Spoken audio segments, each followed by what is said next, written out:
Avatar Meher Baba ki jai. Beloved God, help us all to love you more and more and more and more and still yet more till we become worthy of union with you, and help us all to hold fast to beloved's Baba's Dham until the very end. Avatar Meher Baba ki jai.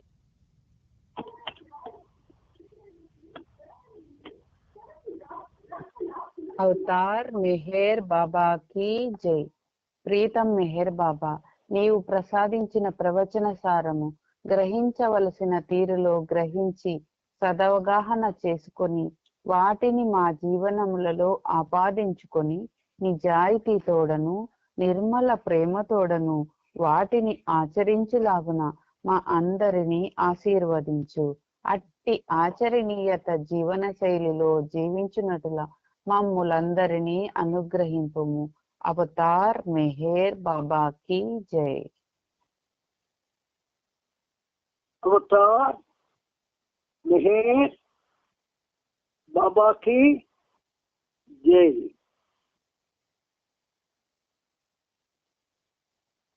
అందరికీ ప్రేమపూర్వక జై బాబాలు. ఈరోజు కూడా మన ప్రభు ఆయనతో సహజీవనం సాగించుకునే మహద్భాగ్యాన్ని మనందరికీ కలుగజేశారు. ఆ ప్రభువుకి, ఆ సనాతనునికి శత సహస్ర కోటి పాదాభివందనాలను మనందరి తరపున, ప్రపంచ భక్త కోటి తరపున అర్పిస్తూ, ఇందులో భాగంగా మనం ప్రభు చరిత్రం 9వ భాగంలో నవజీవనంలో 31వ తారీఖుని మనం 4015వ పేజీలో 2వ పేరాలో ఆపుకున్నాం. అక్కడి నుంచి కొంచెం ముందుకు వెళ్ళి ఇప్పుడు తెలుసుకుందాం. ఆ మీద పేరా ఒకసారి జ్ఞాపకం చేస్తారు బాబా. ఇప్పుడు ఏమి జరిగింది? మిథ్యా అహం అంటే అబద్ధపు నేను, ఫాల్స్ ఈగో తన యథార్థపు మూల స్థితిని పొందాలంటే మనసు పోవాల్సిందే.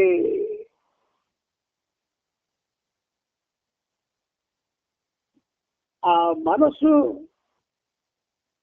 పోవాలి అన్న విషయాన్ని స్పష్టంగా మనకి ఇక్కడ తెలియజేస్తున్నారు. అబద్ధపు నేను పాస్ ఇగు తన యథార్థపు మూల స్థితిని పొందాలంటే మనసు పోవాల్సిందే. మనసులోని దృక్పథం అంటే అవుట్లుక్ మారినప్పటికీ మనసు అనేది ఉన్నంత కాలం మాత్రం నేను భగవంతుడను అన్న నిజ స్థితిని అనుభవించడానికి వీలు కాదు. అక్కడ కాకున్నాం. ఈరోజు మరి కొంచెం ముందుకు ప్రయాణం చేయడానికి ప్రయత్నం చేద్దాం.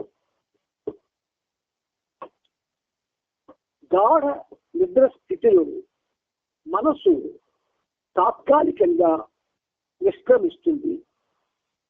అహం అంటే అస్తిత్వ భావన ఉంటుంది. సంస్కారాలే మనస్సును తిరిగి మేల్కొనేటట్టు చేస్తాయి. మనసు ఒకసారి నేను అన్న అహం చేత తాను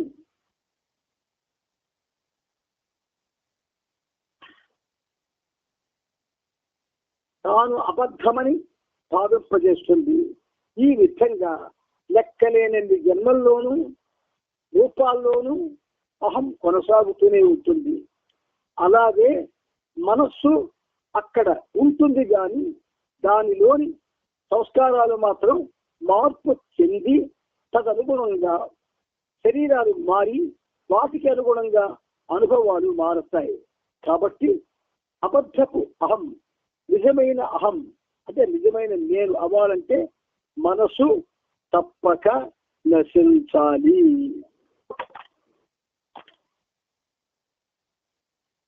ఈ ప్రవచనం మనం జాగ్రత్తగా జ్ఞాపకొల్చుకోవాలి.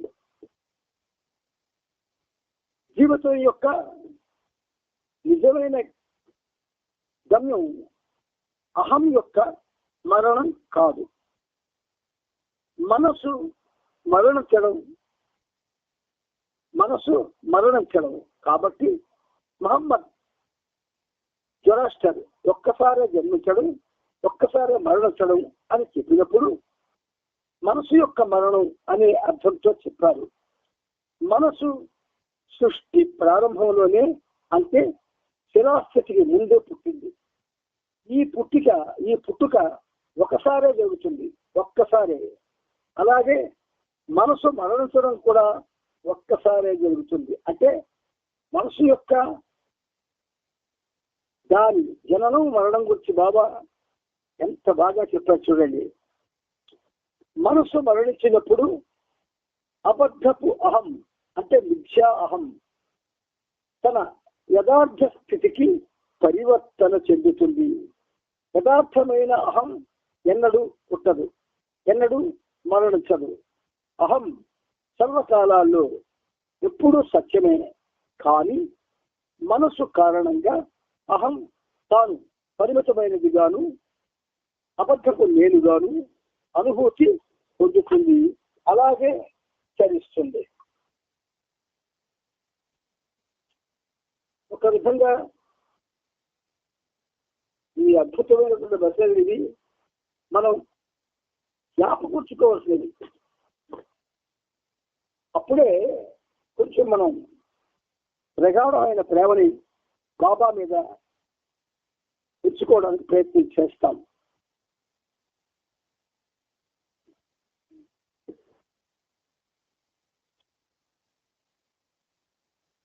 మనసు మరణించినప్పుడు అబద్ధపు అహం, అంటే మిథ్యాహం, తన యథార్థ స్థితికి పరివర్తన చెందుతుంది. యథార్థమైన అహం ఎన్నడూ పుట్టదు, ఎన్నడూ మరణించదు.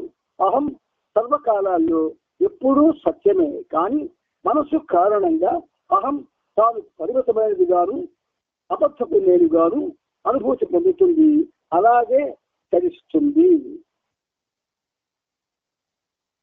మానవులంతా కూడా ఇప్పుడు ఆ పరిస్థితిలోనే ఉన్నారు. ఇక ఈ మనసు తనలోని మంచి చెడు సంస్కారాలకు అనుగుణంగా ఎన్నో శరీరాలను ధరిస్తూనే ఉంటుంది. ఈ విధంగా శరీరాన్ని తీసుకొని విడిచిపెట్టడము అన్నది మనసు యొక్క గాని, అహం నేను యొక్క గాని మరణం కాదు. భౌతిక మరణం తరువాత మనసు తనలోని సంస్కారాలతో పాటు నిలిచే ఉంటుంది. ఆ సంస్కారాలను నిర్మూలించుకునేందుకు మనసు శరీరాన్ని ధరించడం అన్నది ఈ సంస్కారాల ప్రేరణ కారణంగానే జరుగుతుంది. ఇక్కడ సంస్కారాలను నిర్మూలించుకునేందుకు మనసు శరీరాన్ని ధరిస్తుంది అంటున్నారు. మనమే అనుకుంటున్నాం మనం చనిపోయి మళ్ళీ పుడుతున్నాం అనుకుంటున్నాం. కాదు, ఆ మనసు అదేం చేస్తుంది? సంస్కారాలను నిర్మూలించుకునేందుకు శరీరాలను ధరించడం అన్నది ఈ సంస్కారాల ప్రేరణ కారణంగానే జరుగుతుంది. ఈ కారణంగానే సంస్కారాలకు అనుగుణంగా మనస్సు శరీరాన్ని ధరిస్తుంది.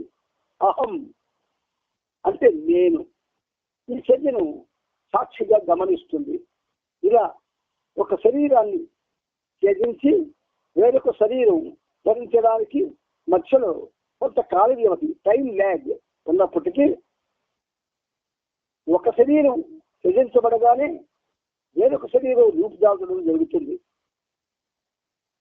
సంస్కారాలు ఈ మాయాజాలం యొక్క పట్టు నేను ఎంత బిగువుగా పట్టి ఉంచుతుందంటే నీవు ఆ పట్టులో నుండి బయటపడాలని ఎంత ఎక్కువగా ప్రయత్నిస్తే ఆ ఉచ్చులో నీవు మరింత ఎక్కువగా విధించబడతావు. కారణం ఏమిటంటే మనసును సమూలంగా వ్రేళ్లతో పాటు పెకలించి నాశనం చేయాలి. అయితే ఎవరు దీన్ని నశింపచేయాలి? మనసే నశింపజేయాలి. మనసే నశింపజేయాలి.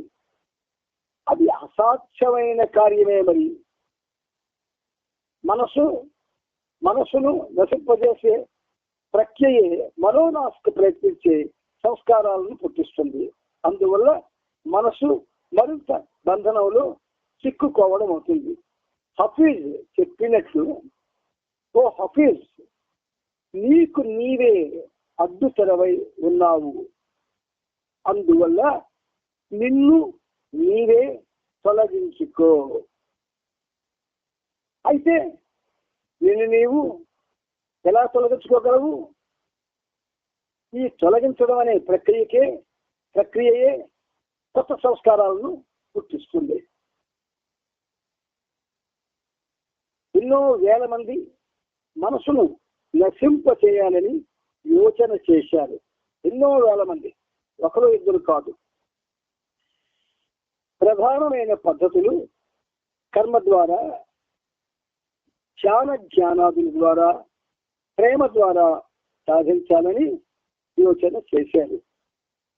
కర్మ ద్వారా అంటే మనం చేసేటటువంటి భౌతిక కర్మలు కాదు, ఆధ్యాత్మిక కర్మలు.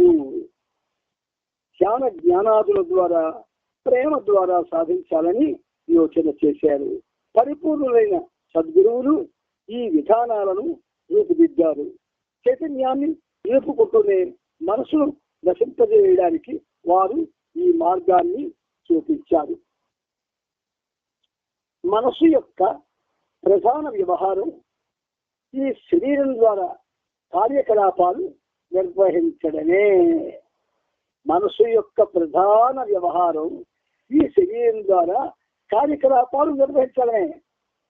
కాబట్టి అబద్ధపు నేనును నిజమైన నేనుగా మార్పు చెందేలా దోహదపడే మనోనాశ్ అను ఈ గమ్యాన్ని చేరడానికి కర్మ మార్గం అనగా కర్మయోగాన్ని పరిగణనలోకి తీసుకోవాలి.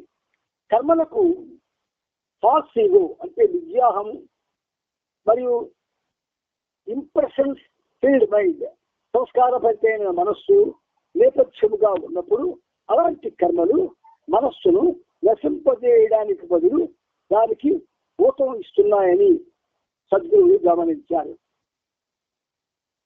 సంస్కారభరితమైన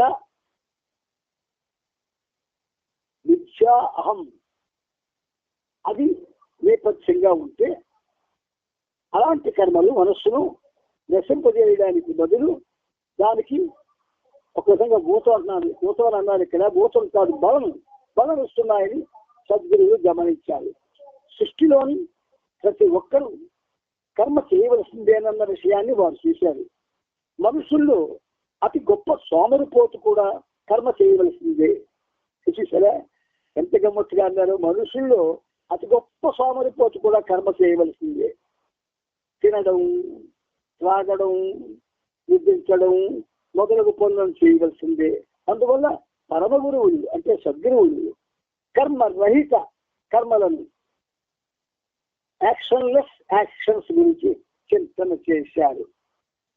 దీని అర్థం కర్మలు చేయాలి, కానీ ఎటువంటి కర్మను చేయనట్టుగానే దాని ప్రభావం ఉండాలి.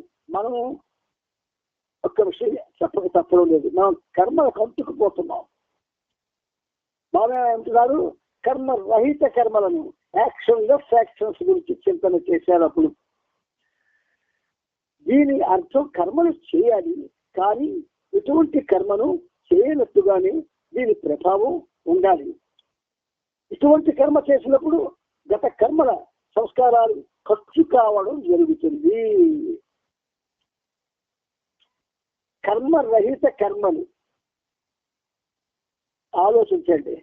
కర్మరహిత కర్మలు అంటే ఒక్క మాటలో చెప్పాలంటే నేను, నాది, నా చేత, నా వలన అన్న భావం లేకుండా చేసిన ప్రతి కర్మ కూడా కర్మరహిత కర్మగా దాన్ని పరిగణించవచ్చు. ఇటువంటి కర్మ చేసినప్పుడు గత కర్మల సంస్కారాలు ఖర్చు కావడం జరుగుతుంది. ఇలా ఖర్చు కావడం అన్నది మనసు పొందే సుఖ దుఃఖానుభవాల ద్వారా జరుగుతుంది. కానీ ఆ ప్రక్రియలో కొత్త సంస్కారాలు జనించాం. బాబాల వర్షు దురదృష్టవశాత్తు ఏ మాత్రం కూడా ప్రయత్నించడం లేదు.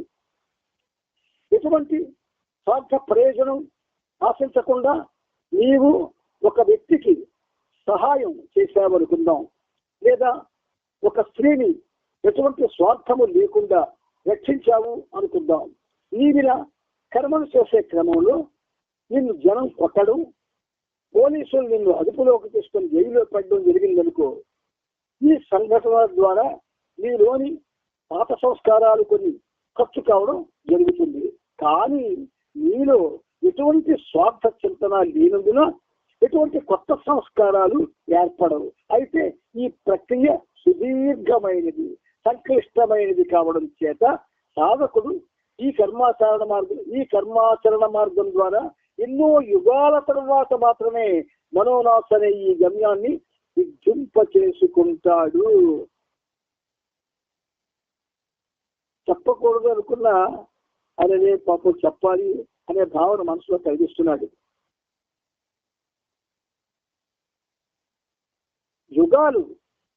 ఎన్నో యుగాలు మాత్రమే మనోనాశ అనే ఈ గమ్యాన్ని సిద్ధింప చేసుకుంటాడట మనిషి. అందువలన సద్గురువులు కర్మలను నశింపజేసే యాక్షన్స్ టు కిల్ యాక్షన్స్ గురించి ఆలోచన చేశారు.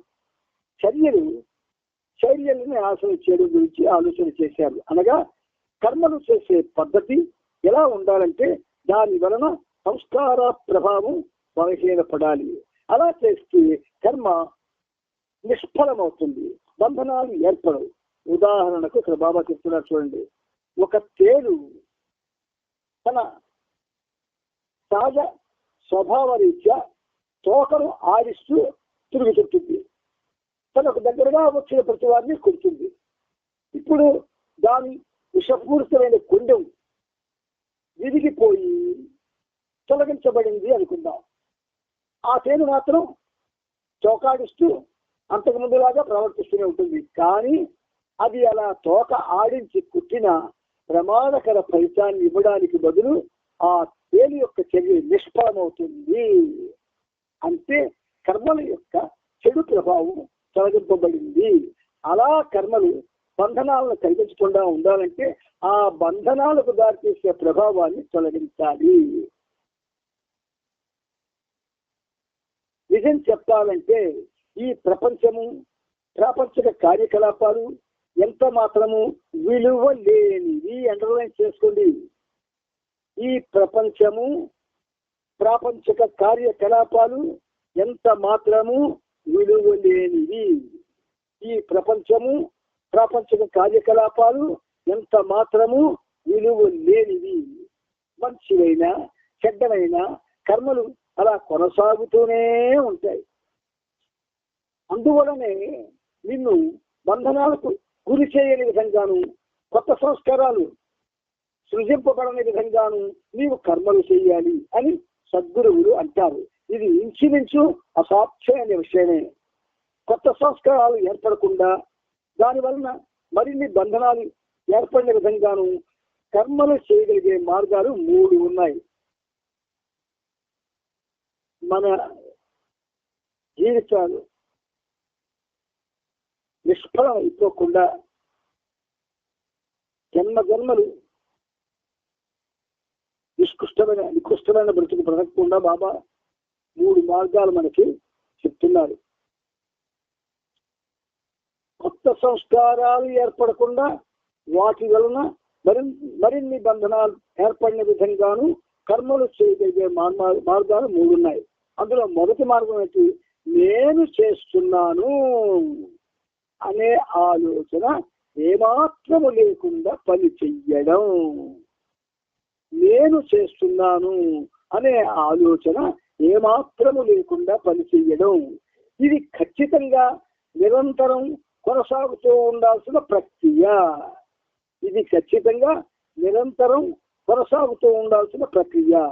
ఈ ప్రక్రియను వ్యక్తిలోని నేను లేదా అహం అనేది ఒక్క క్షణం కూడా తన ప్రభావాన్ని చూపే అవకాశం మనసుకు ఇవ్వదు. నిజానికి ఇక్కడ నువ్వు పనిచేసేది నీ కొరకు కాదు, ఇతరుల కొరకు చేస్తున్నావు. నిస్వార్థ సేవగా సెల్ఫ్లెస్ సర్వీస్ పిలువబడే ఈ స్వార్థరహిత కర్మ సెల్ఫ్లెస్ యాక్షన్ కూడా ఇంచుమించు అసాధ్యమే. ఎందుకంటే నేను ఇతరులకు సేవ చేస్తున్నాను, నేను తప్పక సహాయం చేయాలి, ఆశించిన ఒక ప్రత్యేక ప్రయోజనాన్ని ఉద్ధరించాలి అనే భావనలు నీ మనసులోకి చొరబడగానే నీవు బంధనాల్లో ఇరుక్కుపోయినట్లే. నాయకుల విషయంలో చెప్పాలంటే వారు తమ గురించిన ఆలోచనలను 100% నిరంతరాయంగా విసర్జిస్తూ పోతే తప్ప వారు ప్రమాదంలో ఇరుక్కుంటారు. ఈ విషయాన్ని ఇంకా ఇలా వివరించవచ్చు. ఒక నాయకుడు లీడర్ ఒక మంచి ప్రయోజనం కొరకు నిస్వార్థంగా సమస్తం త్యాగం చెయ్యమని ఇతరులకు చెప్పి తాను మాత్రం తన గురించిన ఆలోచనలు పూర్తిగా వదులుకోకుండా 100% స్వార్థభావన లేకుండా త్యాగం చెయ్యలేనప్పుడు దాని ఫలితం అతి వినాశకరంగా ఉంటుంది. ఒళ్ళు గగురు కొలిపేటువంటి మాటలు బాబా చెప్తున్నారు. తన అనుసర బృందంలో ఉన్న వారందరి సంస్కారాలు అతనిపై పడతాయి. సదుద్దేశంతో ఒక మంచి ప్రయోజనం కొరకు నాయకుని అనుసరణలు త్యాగం చేసినా వారికి కూడా సంస్కారాలు తప్పవు. గురు శిష్యుల విషయంలో కూడా ఇలాగే జరుగుతుంది. ఇద్దరిలో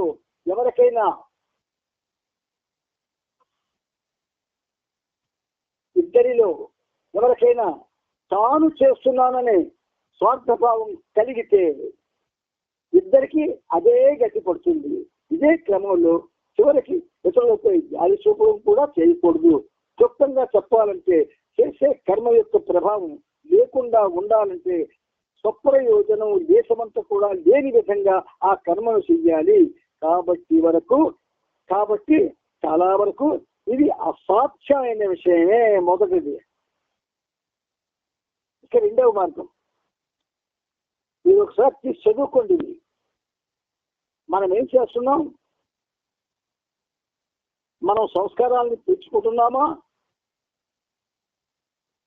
లేక బలహీనం చేసుకుంటున్నామా లేకుండా చేసుకుంటాం మీకు అర్థమవుతుంది.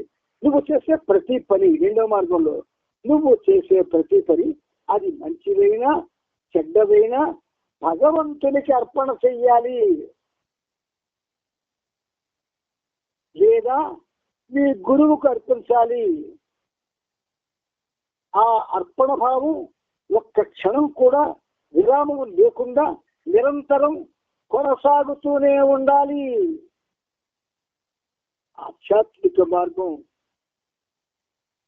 ఆ మార్గానికి గురువు ఒక విధంగా చెప్పాలంటే మార్గదర్శి. మెహర్ బాబాని గురువుగా తీసుకున్న మనం ఆయనకి ఏది మనం అర్పించడం లేదు. మనం చేస్తున్నాము, మాకే జరుపుబడుతుంది, మేము గొప్పవాళ్ళం అని ఫోటోలు తీసుకుంటున్నాము, పెద్ద పెద్ద ఊరేగింపులు తీసుకుంటున్నాము, రకరకాలుగా అందరితో చెప్పుకుంటున్నాము, ఇంత చేసాం అంత చేసామని. అందుకని బాబా మనకి ఈ మెసేజ్ రెండవ మార్గం చెప్తున్నారు. నువ్వు చేసే ప్రతి పని అది మంచిదైనా చెడ్డదైనా భగవంతునికి అర్పణ చేయాలి లేదా నీ గురువుకు అర్పించాలి.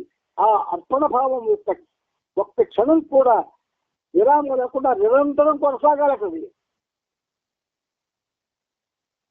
అందువల్ల ఇది కూడా చాలా వరకు అసాధ్యమే. కానీ అలా చెయ్యగలిగితే నీవు చేసే కర్మల వల్ల సంస్కారాలు సృష్టింపబడవు. కానీ ఈ ప్రక్రియలో ఒక్కసారి విఘాతం బ్రేక్ కలిగిన ఫలితం తీవ్రంగా ఉంటుంది. మొత్తం సంస్కారాలన్నీ నిన్నే చేరుకుంటాయి. ఇది నిరంతరం మనం చదువుకోవాల్సిన ముఖ్యమైన అంశాలు.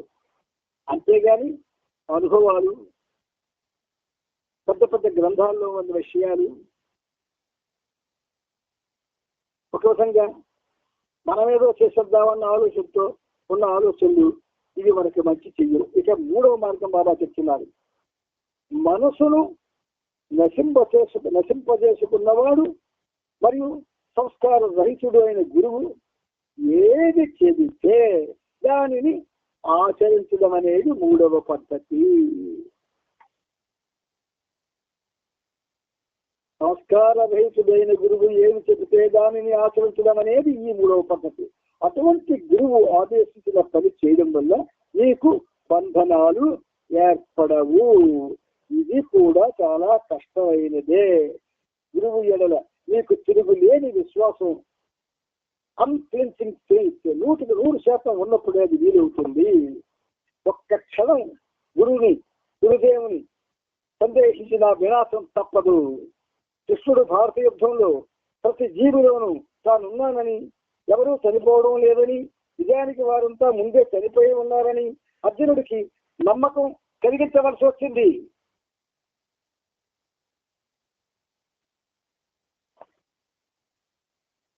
అప్పుడు అర్జునుడు నిర్వర్తించిన యుద్ధం కూడా కర్మరహితమైన యాక్షన్ వితౌట్ యాక్షన్ అయ్యింది. మనందరం చదువుతున్నాము, కానీ వేషాంత భ్రమలో పడిపోతున్నాము. కొంచెం బాబా చెప్పిన విషయాల్ని గురువు చెప్పిన చేయడమే మూడవ పద్ధతి. ఇలా ఈ 3 మార్గాలు సాధించడం ఇంచుమించు అసాధ్యమే. మరి మానవుడు కర్మలు ఎలా చేయాలి? బాబా మళ్ళీ ఎక్స్ప్లెయిన్ చేస్తున్నారు. మీ భార్యా పిల్లలతో కలిసి ఈ ప్రాపంచిక వ్యవహారాల్లో మునిగి తేలడం అనేది ఇనుప సంఖ్యలతో బంధింపబడమే. మళ్ళీ చదువుతున్నారు రండి. మీ భార్యా పిల్లలతో కలిసి ఈ ప్రాపంచిక వ్యవహారాల్లో మునిగి తేలడం అనేది ఇనుప సంఖ్యలతో బంధింపబడమే.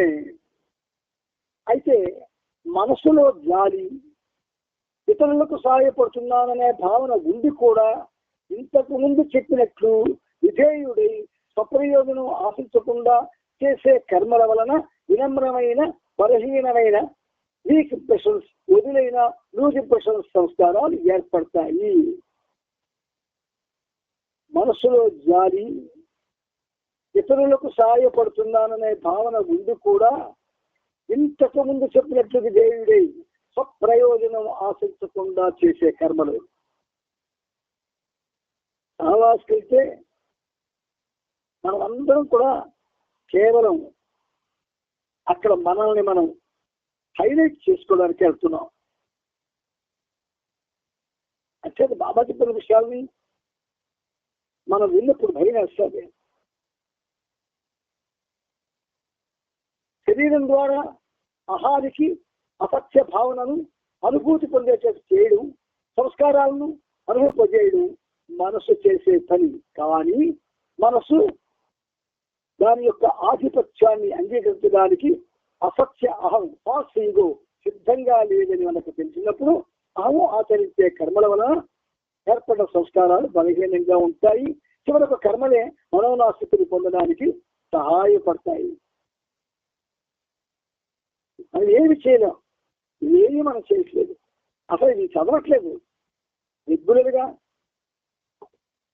ఈ విషయాలుగా చదువుకుంటే ఏం చెయ్యాలి, ఎలాగ జీవనాన్ని పావనం చేసుకోవాలన్న విషయం తెలుస్తుంది. ఒకటి బాబా అంటున్నారు ఇక్కడ, కొందరు సద్గురువులు మనసు ద్వారా నశింపజేసేందుకు ధ్యానము అంటే మెడిటేషన్ మరియు ఏకాగ్రతలను కాన్సన్ట్రేషన్ సూచించారు. మనకు ఏకాగ్రతను పొందినప్పుడు అది చేసే పనులు బలహీనమవుతాయి. ఏకాగ్రత వరకు ఉంది. ఆధ్యాత్మిక పదంలో ప్రయాణం చేస్తున్న ఎవ్వరికీ కూడా, సామాన్య మానవుల్లో, కర్మబద్ధమైన జీవనాన్ని గడుపుతున్న మానవుల్లో ఎవ్వరికీ కూడా ఏకాగ్రత లేదు. ధ్యానము, మెడిటేషన్ మరియు ఏకాగ్రతలను కాన్సన్ట్రేషన్ సూచించారు. మనసు ఏకాగ్రతను పొందినప్పుడు అటు పిదప అది చేసే పనులు బలహీనమవుతాయి. Everything is life on mind. మనసే ప్రధానమైంది. అంచేత అది ఏకాగ్రత పొందితే అటు పిదప అది చేసే పనులు బలహీనమవుతాయి. అప్పుడు సంస్కారాలు వాటికి తుడిచి పెట్టుకుపోతాయి. ఎందుకంటే పురుగుల మాదిరిగానే సంస్కారాలు కూడా వాటికి నశిస్తాయి. కానీ ఈ ఏకాగ్రత, ధ్యానం లాంటి సాధనలు మనోనా స్థితిని సాధించడానికి అసాధ్యం చేస్తాయి చాలా వరకు. ఎందుకంటే మనసుకు సంస్కారాలను ఖర్చు చేసే అలవాటు ఎప్పుడూ ఉంటుంది. వైఫల్యాన్ని పొందినప్పుడు మనసు మరింత తిరుగుతో పనిచేస్తుంది. అందువల్ల ధ్యాన సమయంలో ఇంతకు ముందెనడు రాని ఆలోచనలు కూడా రావచ్చు. చివరికి ఈ కింద శక్తి వాటిలో ఏదో ఒకటి జరుగుతుంది. ఏకాగ్రతను సాధించలేకపోవటం వల్ల విసుగు తెలుస్తుంది, లేదా నిద్ర రావచ్చు, లేదా కళ్ళు కూడా రావచ్చు. చెడు తలుపులు మరింత ఎక్కువగా రావడంతో నీ ప్రయత్నం నిర్మించుకోవాల్సి వస్తుంది. ఏకాగ్రతను సాధించలేకపోవడం వల్ల విసుగు జనిస్తుంది, లేదా నిద్ర రావచ్చు, కళలు కూడా రావచ్చు. చెడు తలంపులు మరింత ఎక్కువగా రావడంతో మీ ప్రయత్నం విరమించుకోవాల్సి వస్తుంది. అవతార పురుషుడండి సాక్షాత్తు శ్రీ మహావిష్ణువు. ఆయన వచ్చి మన స్థాయికి దిగి వచ్చి మనకు చెప్పిన మాటలు మనకి చెవికెక్కలేదు. మనం చేస్తున్న పనులు మాత్రమే మనకి ఇష్టపడుతున్నాయి, అందులోనే జీవిస్తున్నాము. ఒక మీ అందరి యొక్క ఆధ్యాత్మిక పురోగతిని కొనేటటువంటి ఒక సామాన్య మనిషిగా నేను మీకు ప్రతిసారి చెప్పవలసి వస్తుంది. పెద్దవాళ్ళకి లేదు. అసలు గమ్మత్తు ఏంటంటే తల్లిదండ్రి సరిగ్గా ఉంటే కదా పిల్లలు సరిగ్గా ఉంటారు, నడిపించేవాళ్ళు సరిగ్గా ఉంటే కదా నడిచేవాళ్ళు.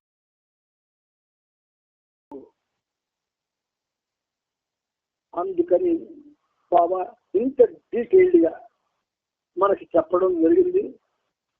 మనం ఇప్పటికైనా గుర్తుంచుకోండి, కుక్కలు జీవులన్నీ చచ్చిపోతున్నాయి, జంతువులన్నీ చచ్చిపోతున్నాయి, మనం చచ్చిపోతున్నాం. కానీ వాటి చావుకి మన చావుకి తేడా లేదు. అవి చేస్తే మా శరీరాలు కుళ్ళిపోతాయి, మనం చేస్తే మన శరీరాలు కుళ్ళిపోతాయి. ఇంకా దాని శరీరం ఒక 4 రోజులు కంపు కొడుతూ ఉంటుంది, మన శరీరం వెంటనే కుళ్ళిపోతాయి. ఇటువంటి శరీరంని అర్థంలో రోజుకి 10 సార్లు చూసుకుంటారు ప్రతి వాళ్ళు. ఇవి సాధారణమైన విషయాలు కాదు, అసాధారణమైన విషయాలు. వీరబ్రహ్మం గారి చరిత్రలో అతి ఉన్నతంగా చెప్పబడ్డాయి ఈ విషయాలు. మళ్ళీ ఇప్పుడు బాబా వాటిని రిపీట్ చేస్తున్నారు. ప్రియమిత్రులారా,